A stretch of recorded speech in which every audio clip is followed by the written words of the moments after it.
then it works on any of these projects, and that's where you'll end up. Okay, looky here. We have payment info.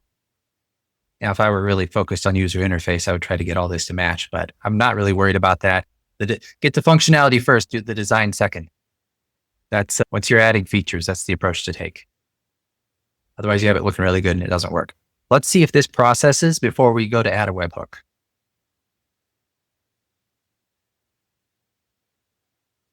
And again, we're using a Stripe test gateway. They have test cards posted. You can just look up Stripe test cards. I generally just use this Visa one, which is 4.2 over and over again.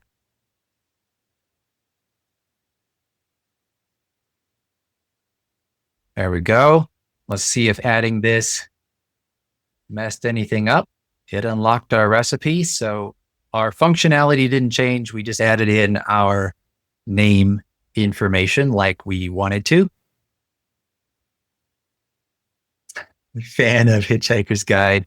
I sure hope so. I hope that is the reason that it's 4.2.4.2. That would make my day if that was true. Okay. So we have added our contact information.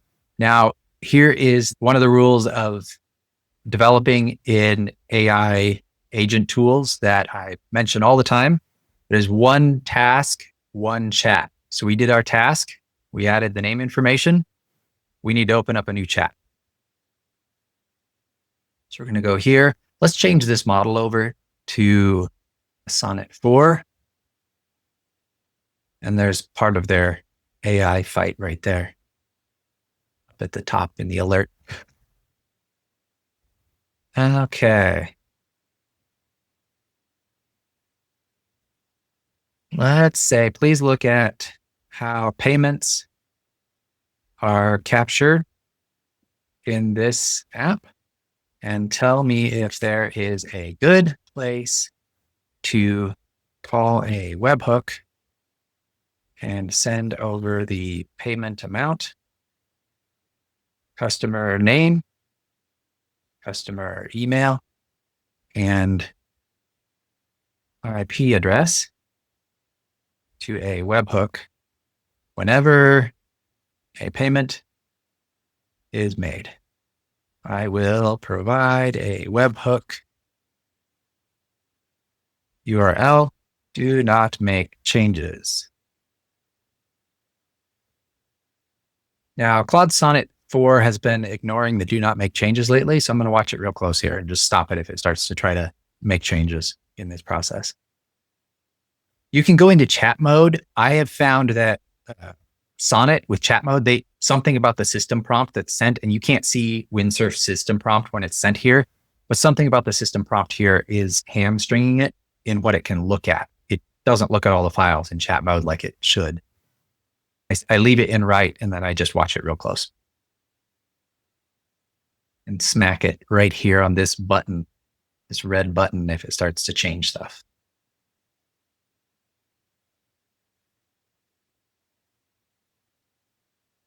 Okay.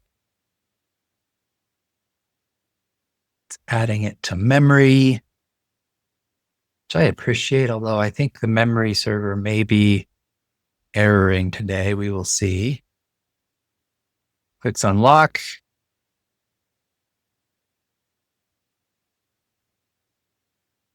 Here we go. Put it in this endpoint. And it gives us an idea about where it could put a webhook. That looks pretty clean.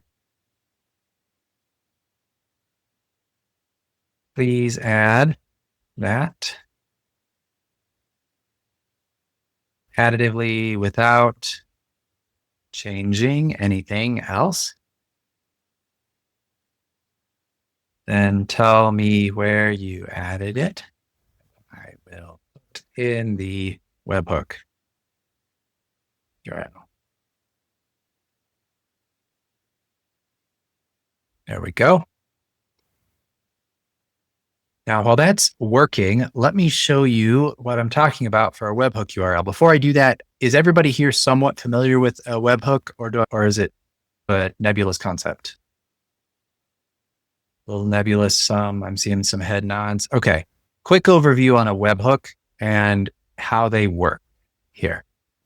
A webhook, I have this pulled up in one of my favorite automation tools personally is High Level.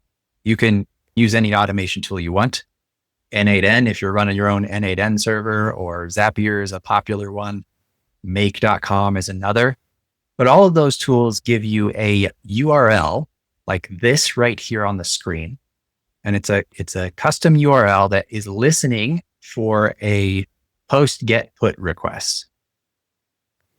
And basically what happens is when we call a webhook, the backend code is, for lack of a better term, clicking that link and sending it a block of information. And the link is always listening for that. So whenever it receives that click and the block of information, then it loads that in and your automation tool can take action based on the information that's sent in. So we are going to copy this webhook to our app, and then we're going to process a payment and see if that information comes through and if we can map that information anywhere.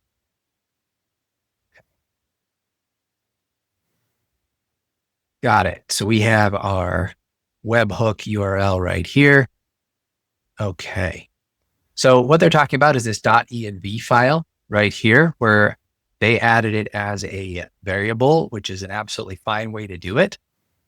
Let's see. I want to think about how I want to do this. I will add it to the .env file, but since there are some keys in there, I'm going to stop the screen share for just a second. So those aren't recorded. And then I'll put that in and come back to the screen, and hopefully I can show you what the env file looks like without the keys in there. And developing locally, this is the .env file, and you want to exclude it from GitHub. I have a video on TikTok, I know, and it probably is on YouTube too, about how to do that. So you can exclude it from GitHub so you're not pushing your environment file up every time you push your files out to GitHub.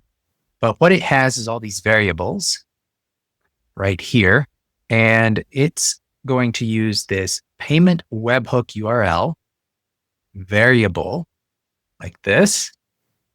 And that's going to go right here. We paste that in.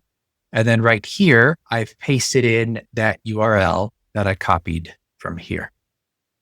And I'm not worried about these Stripe keys. These are sandbox keys, so they don't actually do anything.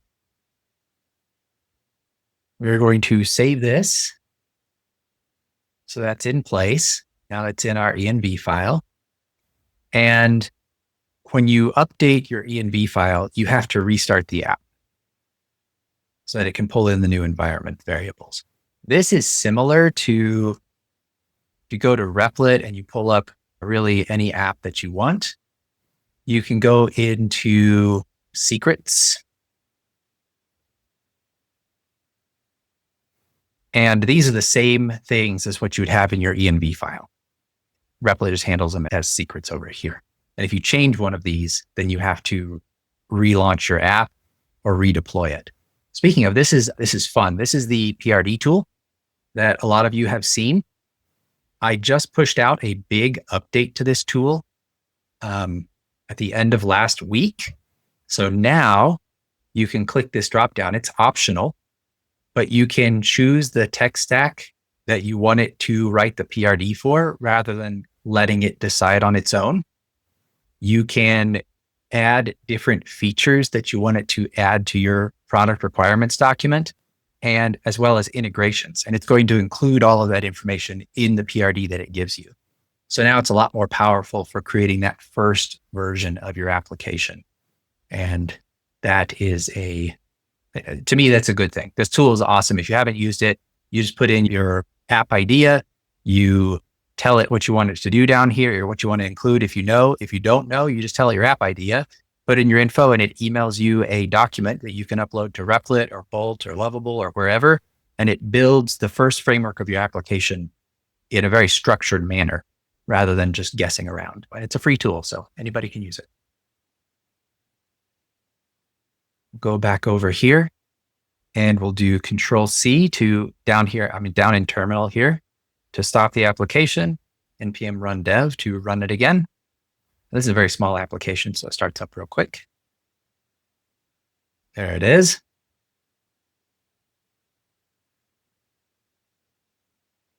We're going to test this out. So it shows up here. We're just going to send a test. Test payment.